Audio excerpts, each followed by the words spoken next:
Have you ever had that feeling? You know when you've got like a big decision to make, but something deep down just isn't sitting right.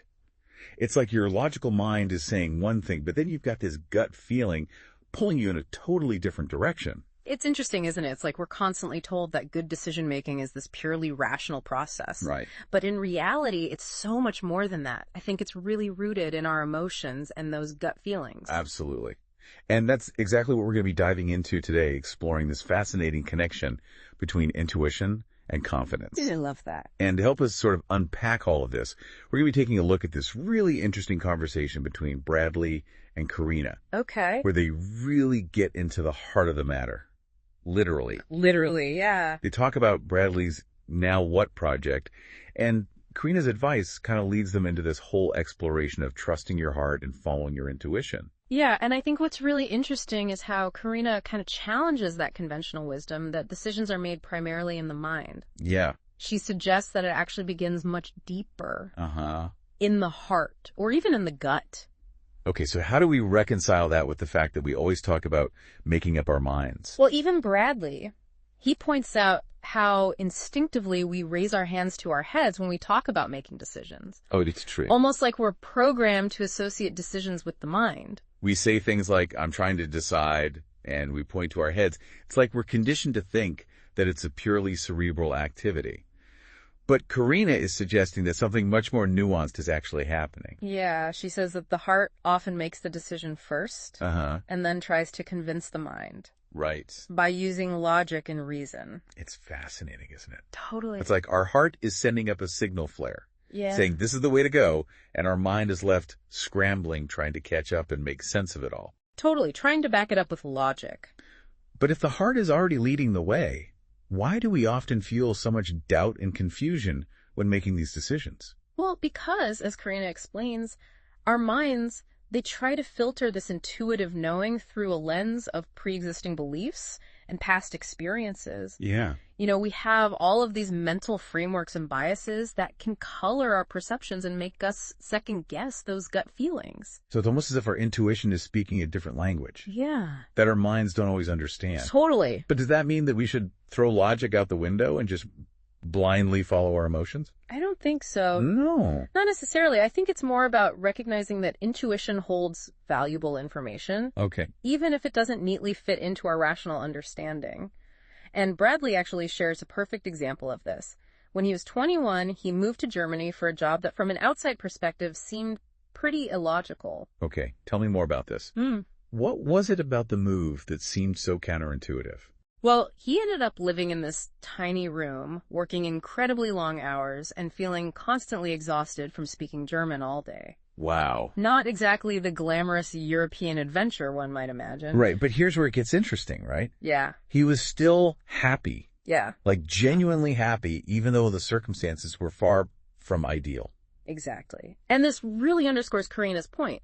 Sometimes following your heart leads you to unexpected places. Yeah. That might not make sense on paper, but ultimately contribute to your overall journey in ways you couldn't have anticipated. So in a way, Bradley's experience is like a real-life example of trusting your gut, even when your mind is screaming, no way. Exactly. It highlights that listening to our intuition isn't always about making the easiest or most logical choice. It's about aligning ourselves with what feels inherently right, even if the path ahead seems uncertain. It takes a certain level of courage, doesn't it? It does. Yeah. To step outside of that comfort zone and to embrace the unknown, trusting that the experience will shape us in ways we can't even fathom right now. Absolutely. And this concept of embracing the unknown is something that Bradley and Karina connect to the idea of trajectory. Yeah. They compare life to a rocket ship's path, where even small adjustments early on can drastically alter the final destination. Right, like that tiny course correction. Yeah. That could send a rocket to Saturn instead of Jupiter. Exactly. And in Bradley's case, that move to Germany, despite the challenges, completely shifted his trajectory. It did. It opened up doors and opportunities that wouldn't have been available otherwise. Absolutely. This reminds me of something that Karina said about trusting the process. Yes. Can you tell me more about that? Well, Karina actually tells a story about how an unfortunate car breakdown led to a serendipitous encounter with her future husband. What? Oh. Car breakdown led to love. Tell me more about this Antwerp story. So she was invited to a tennis tournament by a colleague and had initially made it clear that their outing was purely platonic. Oh. Just friends, she'd said.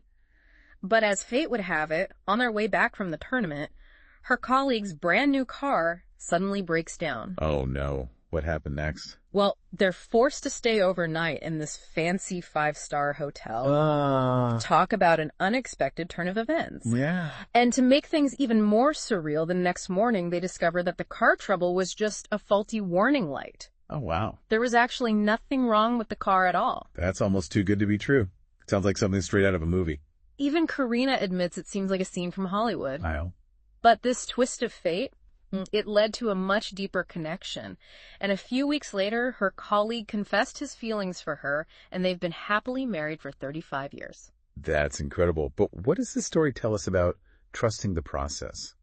Well, what's fascinating is that Karina initially hesitated to even invite her colleague to the tournament at all, but something told her to go for it, even though she'd labeled it as just friends. Right.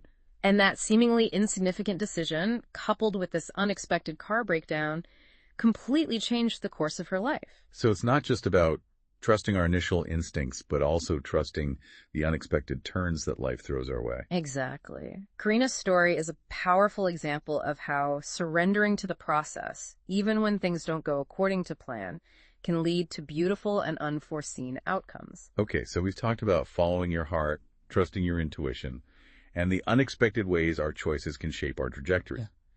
But where does confidence fit into all of this? I mean, it takes a lot of confidence to go against what your logical mind is telling you, right? That's a great question, and it's something that Bradley specifically asks Karina about. Okay. He's curious about the link between confidence and trusting your gut.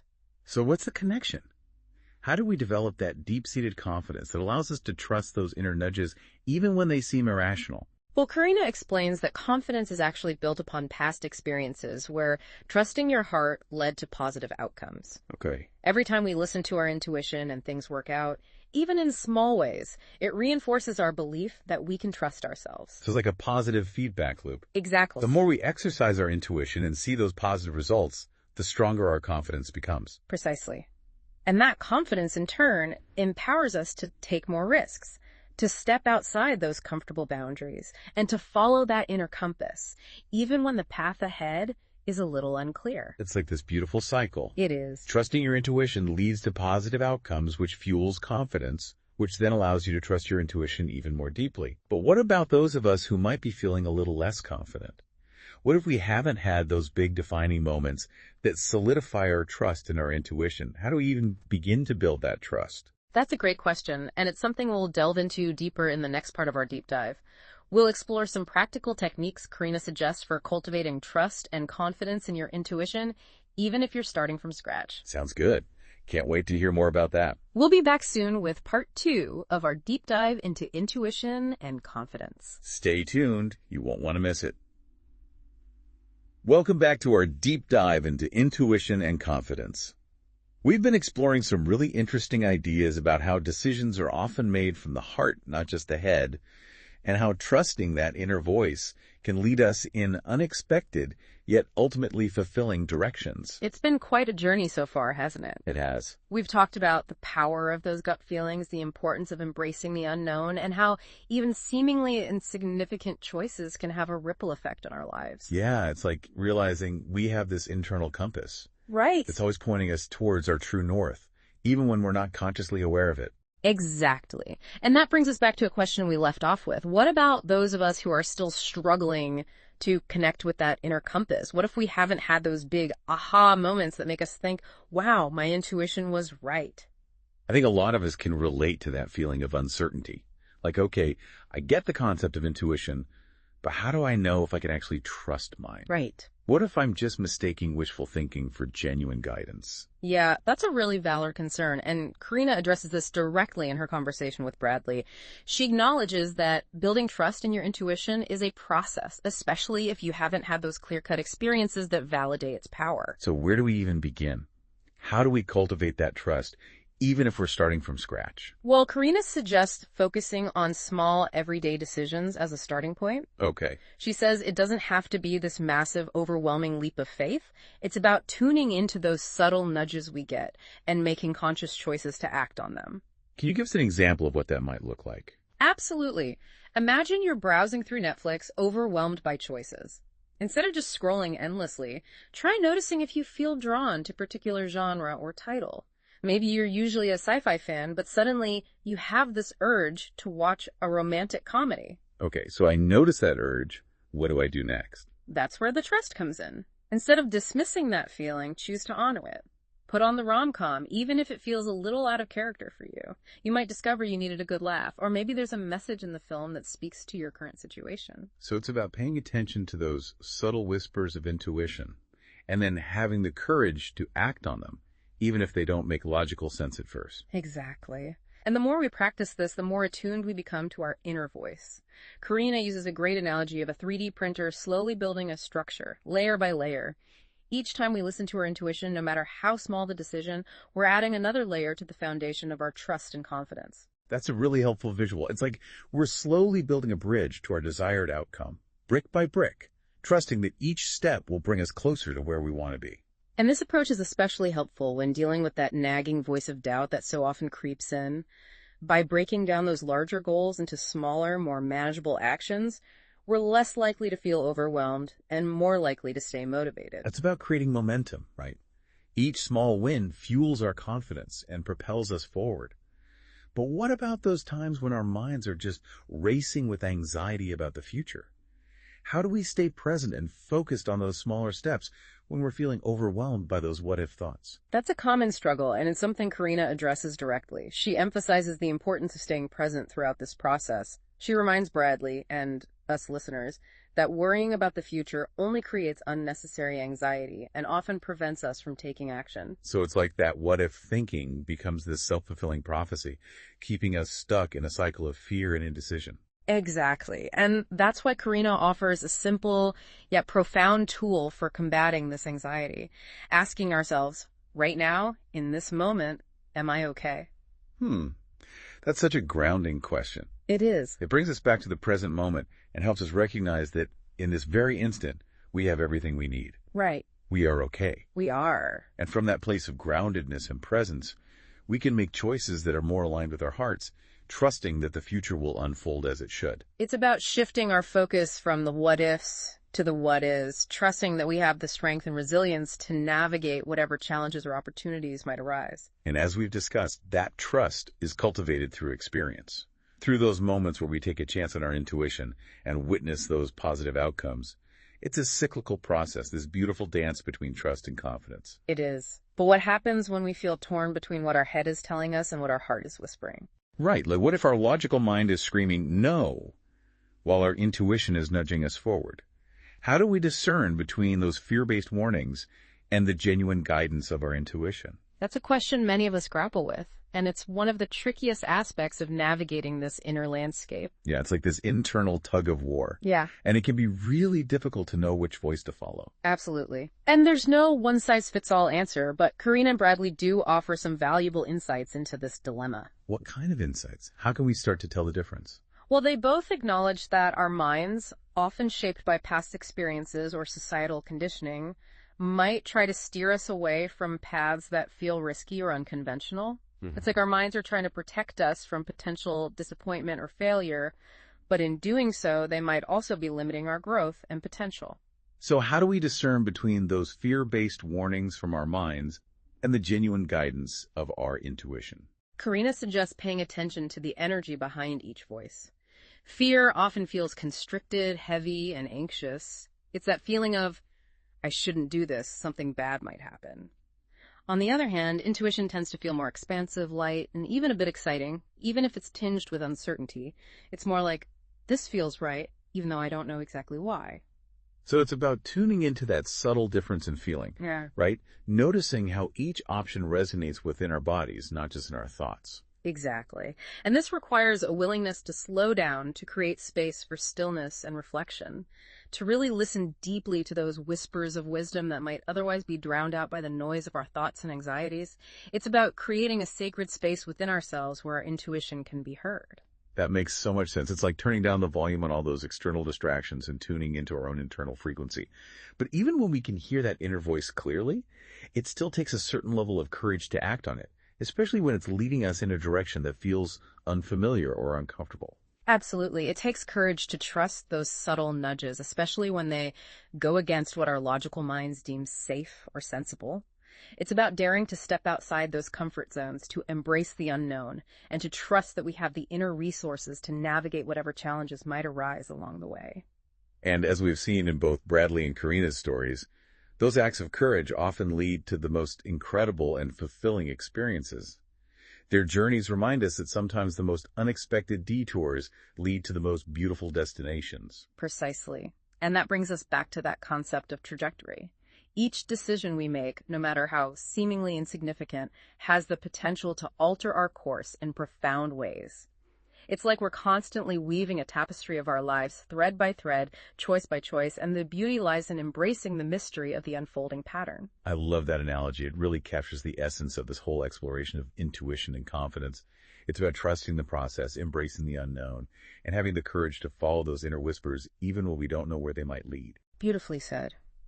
And speaking of those inner whispers, in the final part of our deep dive, we'll explore some practical techniques and tools that can help us strengthen our intuitive muscle and cultivate that unshakable confidence that allows us to live a life aligned with our heart's truest desires. Sounds fascinating. I'm ready to dive even deeper. We'll be back soon for the final part of our exploration. Don't go anywhere. All right, so we're back and ready to wrap things up with part 3 of our deep dive into intuition and confidence. And I gotta say, I'm pretty excited about this part because we're gonna get practical. We've been talking about trusting your heart, embracing the unknown, and we've heard all those incredible stories from Bradley and Karina. But how do we actually make this stuff work in our own lives? Yeah, it's one thing to talk about it, right? It's like we've been given this amazing map, but now we need to learn how to read it. Exactly.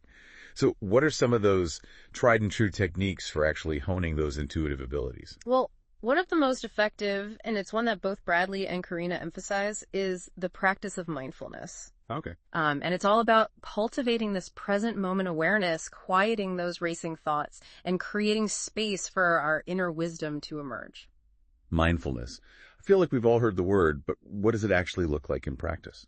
It's about shifting our focus from that constant chatter in our heads to the sensations in our bodies, the feelings in our hearts, and even the subtle energies that surround us. Instead of getting swept away by thoughts, we become more aware of what we're feeling in each moment. So it's about being present in our bodies and tuning into those subtle feelings rather than getting lost in that whirlwind of our thoughts. Precisely. And there are so many different practices that can help us cultivate mindfulness. Meditation is a great one, as is yoga, or even just spending time in nature. Anything that helps you connect with the present moment and kind of quiet the mind. I've tried meditation before, but honestly, I really struggle to sit still and clear my mind. Are there any other ways to kind of tap into that mindfulness? Maybe something a bit more active? Absolutely. Even something as simple as taking a few deep breaths before making a decision can be incredibly helpful. Yeah.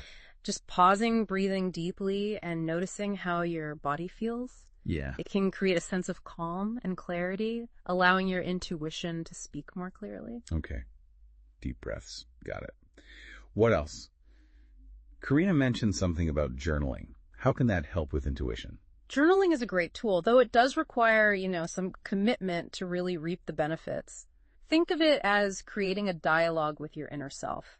It's a safe space to explore your thoughts and feelings without judgment, to track those intuitive nudges you receive, and notice any patterns or recurring themes that might be guiding you. Yeah, I like that. It's like we're documenting those whispers of intuition so we can start to recognize their language and their patterns. Exactly. And over time, as you become more familiar with your inner landscape, you naturally start to trust those intuitive insights more readily. I can see how that would be helpful. It's like building a bridge of understanding between our conscious and subconscious minds. Speaking of the subconscious, I remember Bradley and Karina briefly mentioning something about dreams. Ah, yes. Dreams.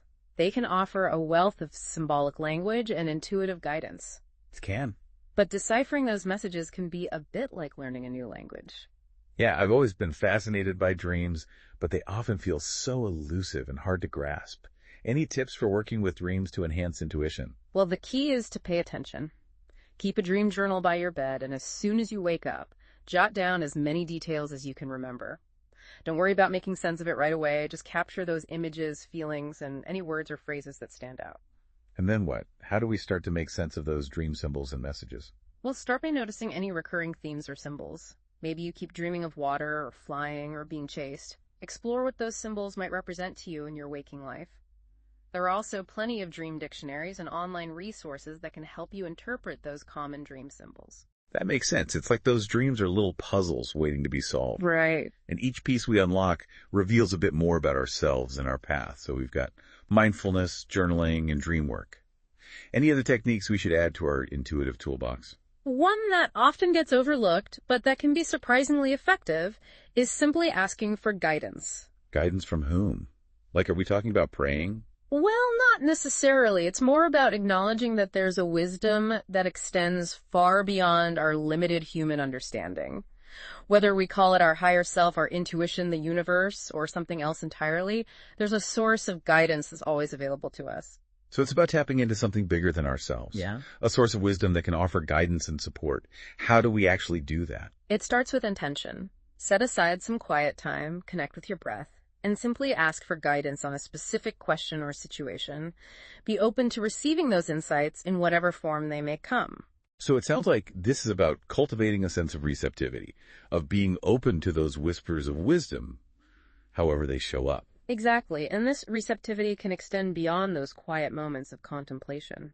Start paying attention to the synchronicities in your life, those meaningful coincidences that seem to guide you in the right direction. Notice the signs and symbols that might be pointing you towards a particular path. Be open to those chance encounters that lead to unexpected opportunities. So it's like the universe is constantly communicating with us, but it's up to us to tune in and pay attention to those messages. Beautifully said. And that's ultimately what this whole journey of intuition and confidence is about. Cultivating that deep sense of trust in ourselves, in our inner guidance, and in the unfolding of our lives. It's about remembering that we're not alone on this journey, that there's a wisdom that's always available to us, guiding us, supporting us, and nudging us towards our highest potential. Absolutely. And as we cultivate that trust, confidence naturally blossoms, empowering us to take those leaps of faith, to embrace the unknown, and to create lives filled with purpose, joy, and fulfillment. Such a powerful message to end on. This has been such an incredible deep dive into intuition and confidence. It has. We've learned about that interplay of the heart and mind, the power of trusting our gut feelings, and some really practical techniques for strengthening those inner muscles. And now we turn it over to you, dear listener. Yes. What resonated most deeply with you today? What small step can you take to cultivate more trust in your own intuition? Will you commit to a daily mindfulness practice? Will you start a dream journal? Will you simply pause and ask for guidance? Remember, the journey of 1,000 miles begins with a single step. Trust your heart, listen to your intuition, and step boldly into the unknown. The adventure awaits. Until next time, keep diving deep.